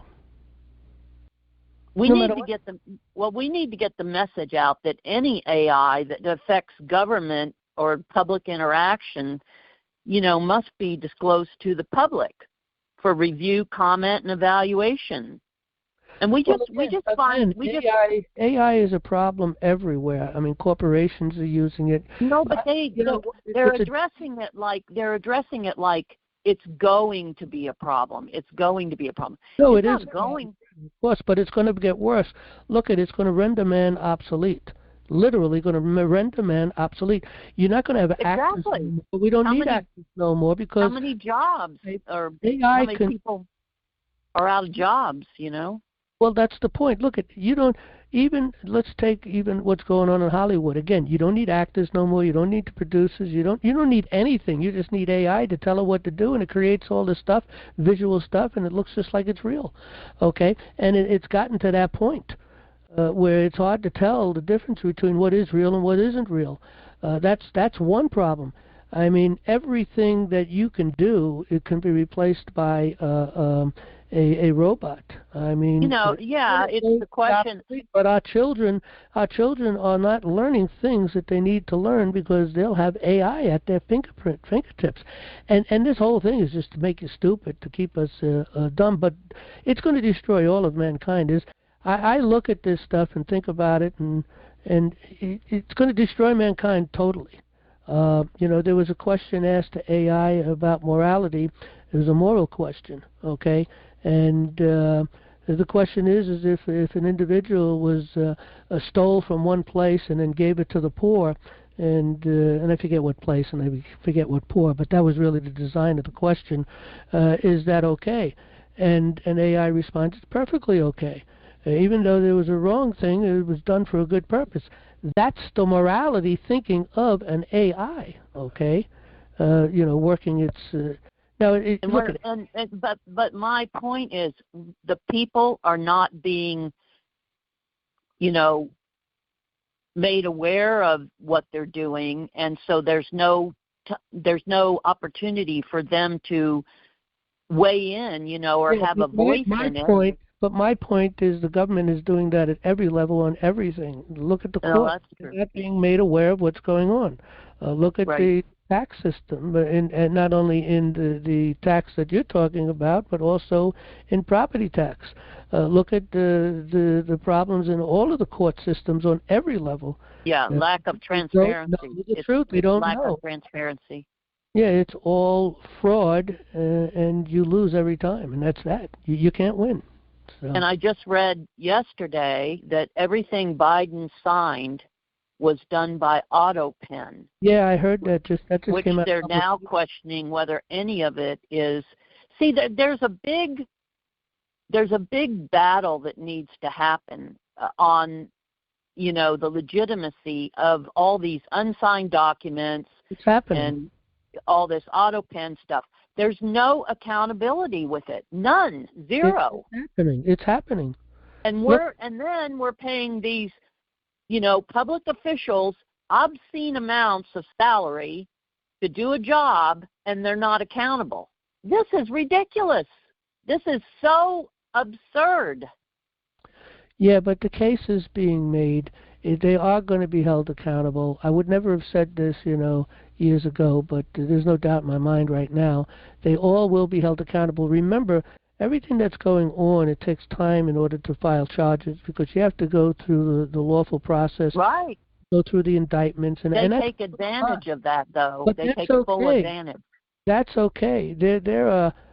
I'm hearing, I find it hard to believe that someone said recently, I got to look into this, but it did come from a reasonably good source, that there is a million. Yeah, there are millions. That's a lot of indictments. A million indictments out there. Now they've been working on this for a long time, but to get to a million indictments, I find it hard to believe. But there are many thousands, hundreds of thousands. I'm hearing it that has been reasonably. But I feel like that just ends up being a money grab by one party or the other. No, I don't know what you're talking about there. What do you mean? Well, there's indictments and they get charged or whatever, and then they get fined. We're talking about the white hats at this point. We're talking particularly about Trump, who set forth things in motion in 2017 when he came into power, and he set forth things going on. There's numerous individuals out there that have been working on indictments and still working on indictments. I'll tell you what, Durham, I think, is still working on indictments. Sessions, I believe, is still working on things. Barr, I'm not too sure about, but maybe him too. But and remember, there's not just 3 people or 2 people. Each one of these people have a whole army of lawyers working with them in order to do these things. But so I'm hearing there's a lot of indictments over a long period of time. We're looking at about 8 years at this point of time. But now we have a lot of things that are being uncovered, and now a lot more indictments have to be dealt with on every level, not only the federal level, the state levels, going all the way down into towns, literally, in villages, with all of this fraud going on and money laundering and all kinds of things. I mean, it's just huge.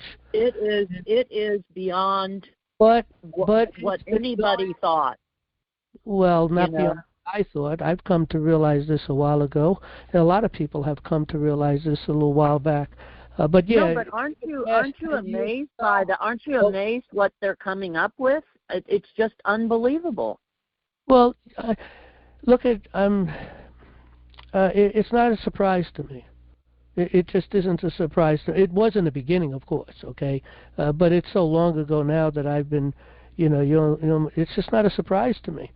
And it's just, and we're not hearing the real big stuff, the serious stuff. We're not even hearing about that yet at all, okay. But it's all subversion. And it's Barron Trump against the United States of America to destroy the government that we have, and it's a big case. It's a lot of time to put these indictments together to get everything, and then finally start to applying it. But the way that they're revealing it and laying it out to the people, it's just little pieces at a time, because you got to educate the people. You got to let the people see it, and the real big stuff, I think, is going to come out in a couple of months, less than a couple of months, when the faucet is going to be open, and we're going to find out all of the real serious trafficking that's been going on right out of our government itself. But everybody's like, well, will anything happen? Will anything change? Well, yes. That's the thought process that most everybody has, is nothing ever happens to these. Nothing ever happens to change. I understand that. People are impatient, though. They don't understand. Look, if people are really paying attention now and really looking at the different sources for their information, and are really trying to figure things out, they will see it's happening. It's happening right before us, right as we talk. And we realize, the wheels of justice move very slowly, because, there's a lot of work to put together just one case. We're talking hundreds of thousands of cases that need to be put together. And I think a part of the solution to that is the military, because it's subversion on the highest level. These people have subverted the United States of America. And, there's a lot of... I have to thank National Liberty Alliance, because I have been relentlessly posting about retribution, restoration, and restitution. Mm-hmm. And now I'm hearing a lot about that. And this is the thing. They've already gotten away with what they did, no matter what happens going forward, unless it's clawed back, unless there is retribution, restoration, and restitution. But they will all answer to the final judge of the universe. So nobody gets away with anything, really. Yeah, I know that, but,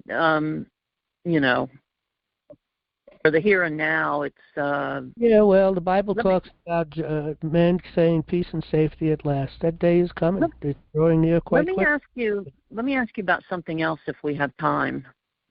Yep, go ahead. Yeah, a couple of minutes. We do have what do you think about one person, one vote? Well, of course that makes sense, but it's got to be one person who's a citizen of the United States. Right. I can understand why we didn't have that in the beginning, why we had to have parties and all this, and I'm like you, I'm not for parties at all, but... We're brought in by the banksters and the lawyers, Right, we didn't have technology, but now we do. Mm-hmm. Now we do. And we have the opportunity to have one person, one vote. And I'm trying to get. No, you don't need technology for that. All you need is a ballot on a piece of paper. Right. Yeah. Right. But I'm trying to find out. I'm going to tell you where the problem is. The problem is on the county level. What happens is They have created a system that all votes are brought in. You know, all of the information from all these machines are brought together ultimately and fed into the county. And then the ones that have to be looked at because of the mail-ins, which they push very heavily, it all comes to the counties. Okay, so you have one place in the county that sits down and does the votes. More so in different areas than others. Okay, some areas may not do it that way, but basically that's how it's done in quite a few counties.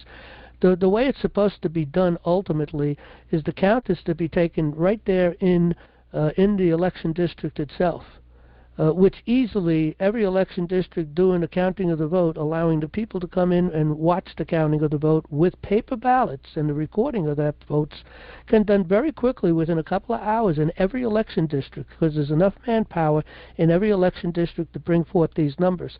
Then those numbers can be funneled up and then, put onto a spreadsheet type thing, and they have to be certified. So you got the certification of a number that sits on a spreadsheet that then you can calculate through a spreadsheet, and you get the numbers laid out exactly what the votes for everybody. And it's very simple. That's why it can be done. Paper ballots can be done and counted and be done before the day is over, before the night is over. Yeah, that's what I say. I heard it mentioned, before the election, which was not a good time. It's never a good time right before an election to change to something like that.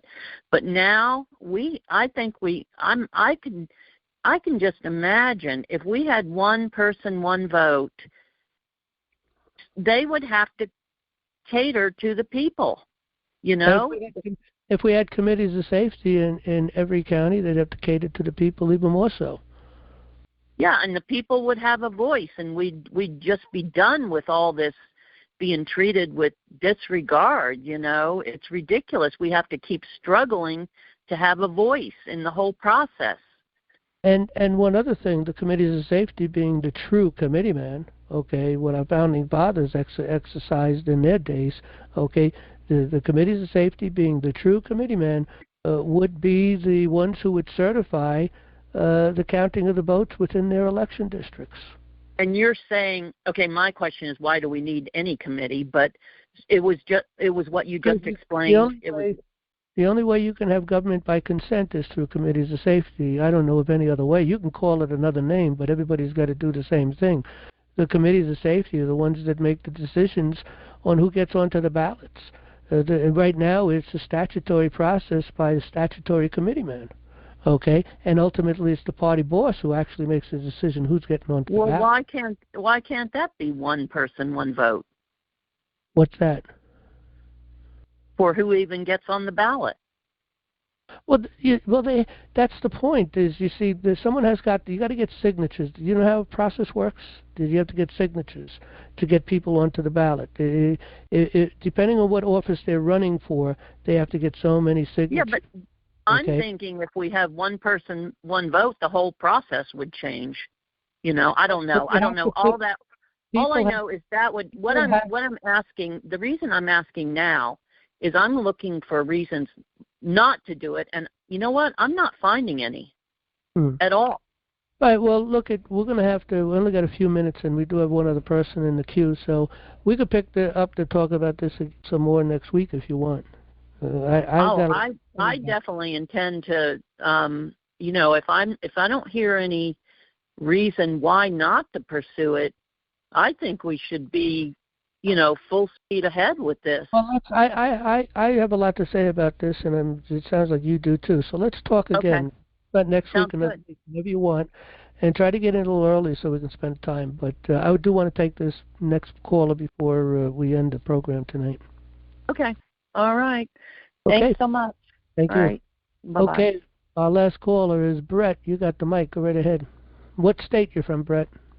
Wisconsin. Wisconsin. How you doing? I'm doing all right. Yourself? Good, thank you. Yep. So yeah, I have a court date scheduled next week. I know I mentioned it either last week or the week before we were on. It was small claims. I submitted an affidavit, and they're still moving forward with the hearing. Now the hearing is is virtual and Zoom. So this is the first time that I'm dealing with a court on virtually. So would you have any tips on how to go just handle that?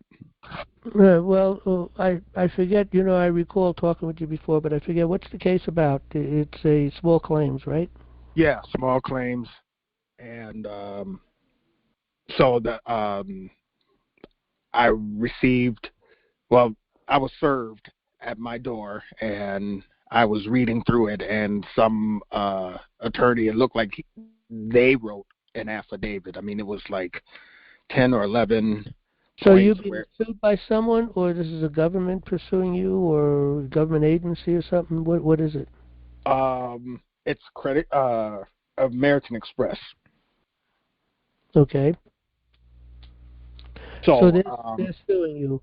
Well, look at you want them to ultimately give you proof. Okay, they're going to give proof. I know Gerard won a case on this, but Gerard's not here tonight, so he could talk a lot better concerning that kind of a case than I can. Again, they really don't have much of a record to begin with, and all these signatures, for instance, especially today when you go to a store and you buy something and you put an electronic signature on it or whatever, ultimately, in fact, not in theory, that doesn't stand up in court. An electronic signature, it's got to be a wedding signature. So that in itself is an argument, but you have to have someone to argue the case on the other side, and it is a lawyer that's arguing the case on the other side. I'm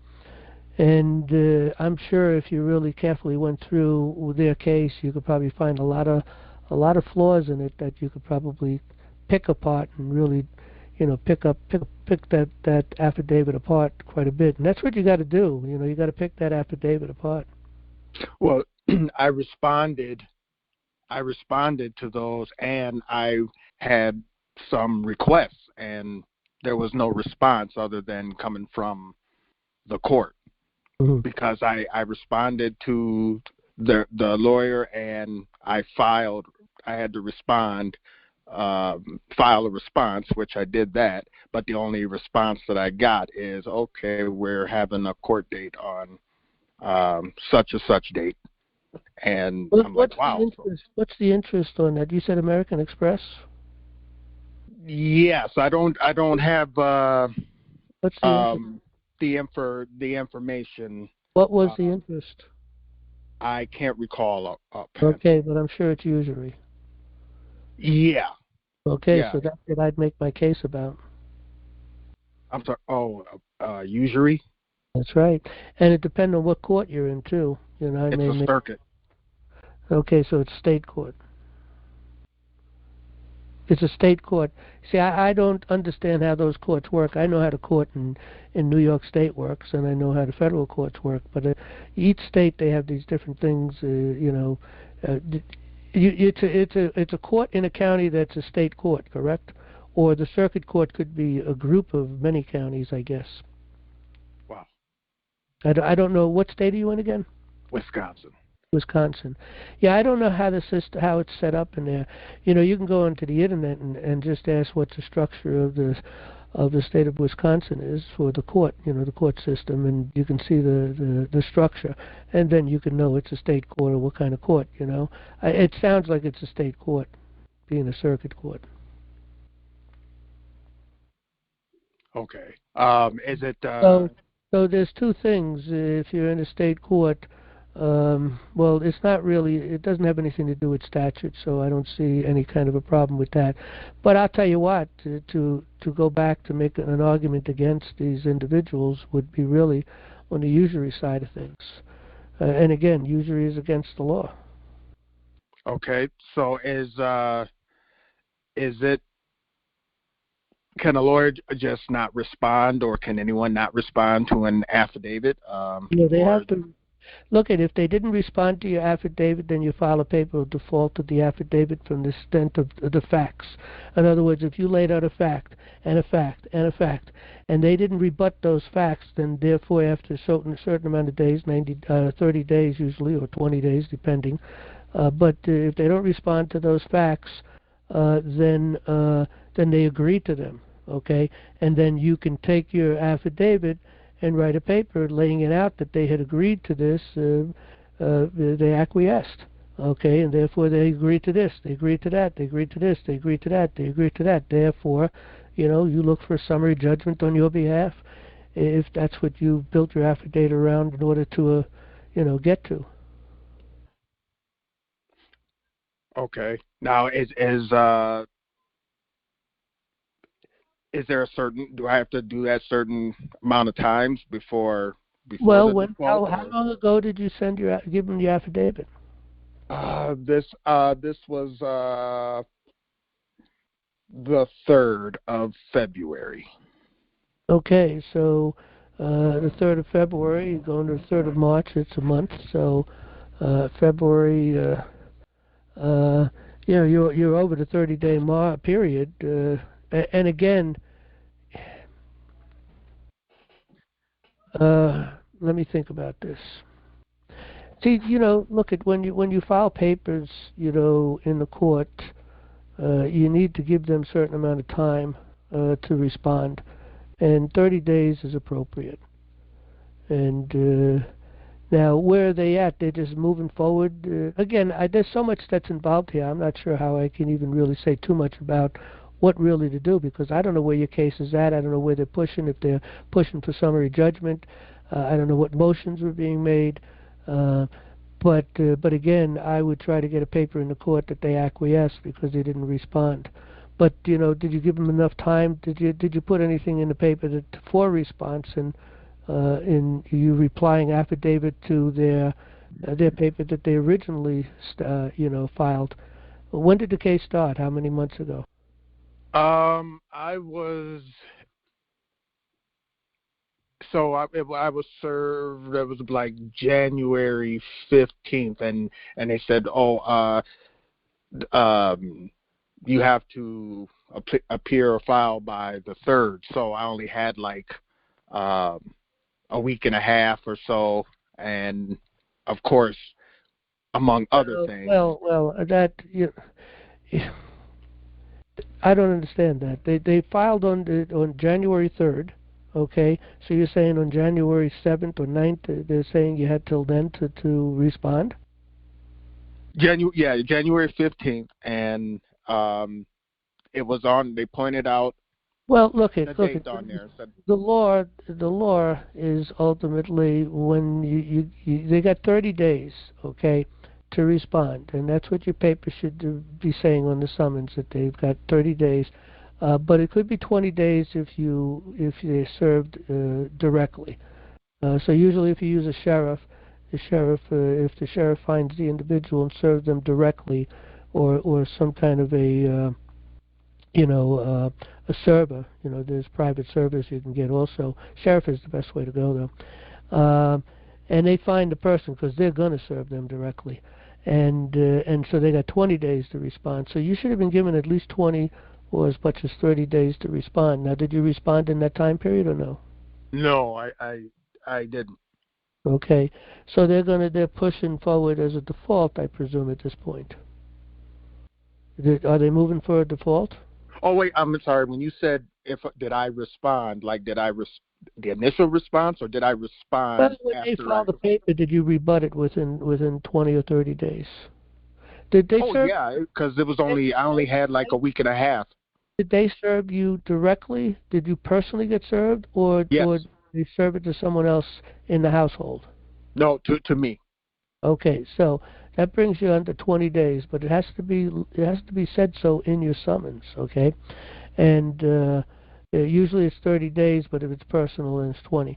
But the bottom line is, when you get that paper, you have to rebut every single thing in that paper, and anything you don't rebut, they're going to hold that you acquiesced. Okay, and I did that. I I rebutted everything except for the And you part did where that they rebuttal listed in their address. affidavit form. Yes. Okay. Now, did you do an affidavit? Did you write a paper making the claims of facts and demanding for an answer, starting to go through what's called discovery? I did. At least I believe I did. There was an affidavit. I spelled out all the facts of what happened. I'm sorry? Okay, but do you understand how discovery works and what discovery is? That you're asking for certain information, requiring them to respond to certain statements that they have to answer. Did you do that? See, that's where you build your case, because that's where you can find a default. Because when they don't answer something, then they've acquiesced to it. Just like the opposite goes to you. If you don't answer, then you acquiesced. But with that, we're over time, so we'll have to pick up some more at another time if you want to talk more. But again, it's a difficult case for me to really comment too much on, because I really don't know enough of the facts, to comment on the details. But just procedural, I can help you with. And pretty much what I told you is the procedural part of that. But these are simple cases. They should be able to go very, very simply and quick. But anyway. Okay, it's just it was virtual, and that's kind of new to me as well. But yeah, I don't like virtual. I've been in virtual on a couple occasions. I thought it would be advantageous, and it is not from my perspective anyway. Right. So, but for some people who can't articulate themselves well, maybe again, they walk all over you anyway. They, no matter whether you're in the court or not, they walk all over you. So. All right, we got to come to an end. Appreciate the call, though. All right, thank you. All right. Okay, good night, everybody. Lord willing, we'll see you next Monday. Good night.